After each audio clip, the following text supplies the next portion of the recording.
ಮೃತರನ್ನ ನೆನೆದು ಕಣ್ಣೀರಿಡ್ತಾ ಇದ್ದಾರೆ ಸಂಬಂಧಿಕರು. ತಮಿಳುನಾಡಿನ ಕರೂರಿನಲ್ಲಿ ವಿಜಯ ರ್ಯಾಲಿ ವೇಳೆ ಕಾಲ್ತುಳಿತ ಸಂಭವಿಸಿದೆ. ಆಸ್ಪತ್ರೆಯ ಮುಂದೆ ಕುಟುಂಬಸ್ಥರು ರೋದನೆಯನ್ನ ಇಡ್ತಾ ಇದ್ದಾರೆ. ಗೋಳಾಟ ನೋಡ್ತಾ ಇದ್ರೆ ಕರಳು ಹಿಂಡಿದಂಗೆ ಆಗ್ಬಿಡುತ್ತೆ. ಸಾವಿರಾರು ಸಂಖ್ಯೆಯಲ್ಲಿ ಜನ ಜಮಾಯಿಸಿದ್ದಾರೆ.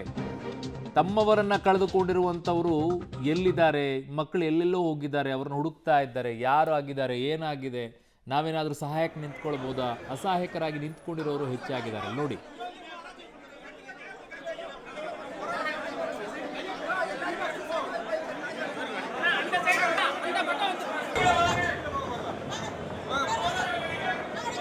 ನನ್ನ ಸಹೋದ್ಯೋಗಿ ಈಗ ಮಾರುತಿ ನನ್ನ ಸಂಪರ್ಕಕ್ಕೆ ಸಿಗ್ತಾ ಇದ್ದಾರೆ. ಮಾರುತಿ, ಈಗ ಆಸ್ಪತ್ರೆ ಮುಂಭಾಗದಲ್ಲಿ ಯಾವ ರೀತಿಯಾದಂಥ ವಾತಾವರಣ ನಿರ್ಮಾಣವಾಗಿದೆ ಅಲ್ಲಿ, ಮತ್ತೆ ಅವರನ್ನು ಕಳ್ಕೊಂಡಿರುವಂಥವ್ರೆಲ್ಲ ಕುಟುಂಬದವರೆಗೂ ಕೂಡ ಅವರವರ ಮೃತದೇಹಗಳಾಗಿರ್ಬೋದು ಅಥವಾ ಕಳ್ಕೊಂಡಿರುವಂಥ ಮಕ್ಕಳೆಲ್ಲ ಸಿಕ್ಕಿದಾರಾ? ಇವಾಗ ಏನು ಸಿಗ್ತಾ ಇದೆ ಮಾಹಿತಿ ಮಾರುತಿ?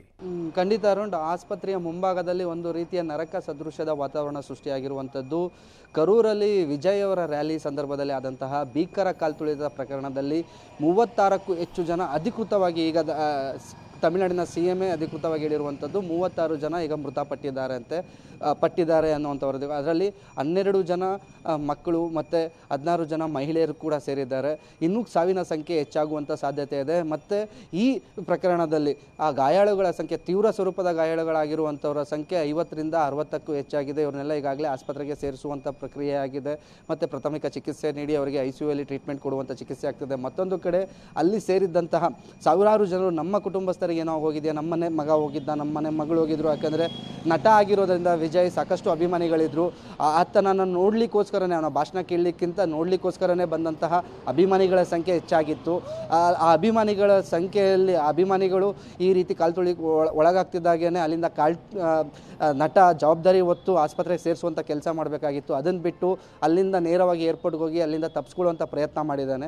ಮತ್ತೊಂದು ಕಡೆ ಆಸ್ಪತ್ರೆಯ ಮುಂಭಾಗದಲ್ಲಿ ಅವರ ಕುಟುಂಬಸ್ಥರು, ಯಾರು ಮೃತಪಟ್ಟಿರೋರಾಗಿರ್ಬೋದು ಮತ್ತು ಆ ಘಟನಾ ಸ್ಥಳಕ್ಕೆ ಹೋದಂಥ ರ್ಯಾಲಿಗೆ ಹೋದಂತಹ ಸಾವಿರಾರು ಕುಟುಂಬಸ್ಥರು ಬಂದು ಸೇರಿಕೊಂಡು ನಮ್ಮ ಮಗ ಏನಾದ, ನಮ್ಮನೆ ಮಗಳು ಏನಾಗಿದೆ ಅಂತ ಹುಡುಕುವಂಥ ಪ್ರಯತ್ನ ಮಾಡ್ತಿದ್ದಾರೆ.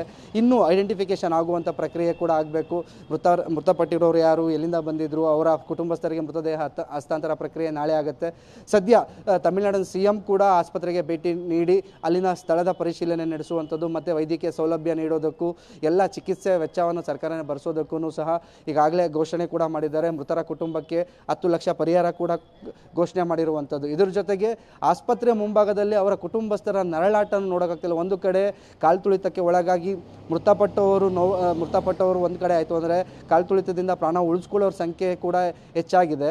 ಇದನ್ನು ನೋಡ್ತಿರುವಂಥದ್ದಂದರೆ ಅವರ ಕುಟುಂಬಸ್ಥರು ಏನಾಗೋಗಿದೆ ಅಂತ ಅವರ ನರಳಾಟ, ಮಗುವನ್ನ ಕಳ್ಕೊಂಡಂಥ ತಾಯಿ ಸ್ಥಳೀಯ ಶಾಸಕನಿಗೆ ಹೇಳ್ಕೊಳ್ಳುವಂಥ ಒಂದು ವಿಡಿಯೋ ವೈರಲ್ ಆಗ್ತಿರುವಂಥದ್ದು. ಅದರಲ್ಲಿ ಹೇಳ್ಕೊಳ್ಳೋದು, ಹೋಗೋಣ ಅಂತ ಬಲವಂತ ಮಾಡ್ದ, ವಿಜಯನ ನೋಡಬೇಕು ಅಂತ ಬಲವಂತ ಮಾಡ್ದ, ಈಗ ನಮ್ಮನ್ನೆಲ್ಲ ಬಿಟ್ಟು ಹೋಗ್ಬಿಟ್ಟಿದೆ ಅಂತ ಸ್ಥಳೀಯ ಶಾಸಕರ ಮುಂದೆ ಮಗುವನ್ನು ಇಟ್ಕೊಂಡು ಎದೆ ಬಡ್ಕೊಂಡು ತನ್ನ ನೋವನ್ನು ತೊಡ್ಕೊತಾಳೆ. ಇನ್ನೂ 3ರಿಂದ 4 ವರ್ಷದ ಮಗು ಅದು.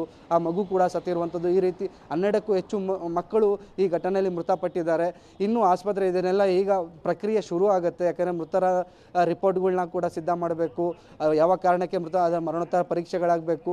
ಆನಂತರದಲ್ಲಿ ಮೃತದೇಹವನ್ನು ಕುಟುಂಬಕ್ಕೆ ಹಸ್ತಾಂತರ ಮಾಡೋ ಪ್ರಕ್ರಿಯೆ ಆಗುತ್ತೆ. ಇದೆಲ್ಲ ನಾಳೆ ಆಗುತ್ತೆ. ಈಗ ಸದ್ಯ ಆಸ್ಪತ್ರೆಯಲ್ಲಿ ಯಾರೆಲ್ಲ ಉಳಿದಿದ್ದಾರೆ ಅಂದರೆ ಚಿಕಿತ್ಸೆಯನ್ನು ನೀಡ್ತಿದ್ದಾರೆ, ಸಾಕಷ್ಟು ಚಿಂತಾಜನಕ ಸ್ಥಿತಿಯಲ್ಲಿದ್ದಾರೆ. ICUಯಲ್ಲಿ ಟ್ರೀಟ್ಮೆಂಟ್ ಕೊಡೋದು, ಆಕ್ಸಿಜನ್ ಕೊಡುವಂಥದ್ದು ಮತ್ತು CPR ಮಾಡುವ ಮೂಲಕ ಅವರನ್ನು ಉಳಿಸುವಂಥ ಪ್ರಯತ್ನಗಳು, ವೈದ್ಯಕೀಯ ಸೇವೆಯನ್ನು ನೀಡುವಂಥ ಕೆಲಸನ ತಮಿಳುನಾಡಿನ ಕರೂರಿನ ಸರ್ಕಾರಿ ಆಸ್ಪತ್ರೆಯಲ್ಲಿ ಮತ್ತು ಖಾಸಗಿ ಆಸ್ಪತ್ರೆಯಲ್ಲಿ ನಡೀತಿರುವಂಥದ್ದು. ಅರುಣ್.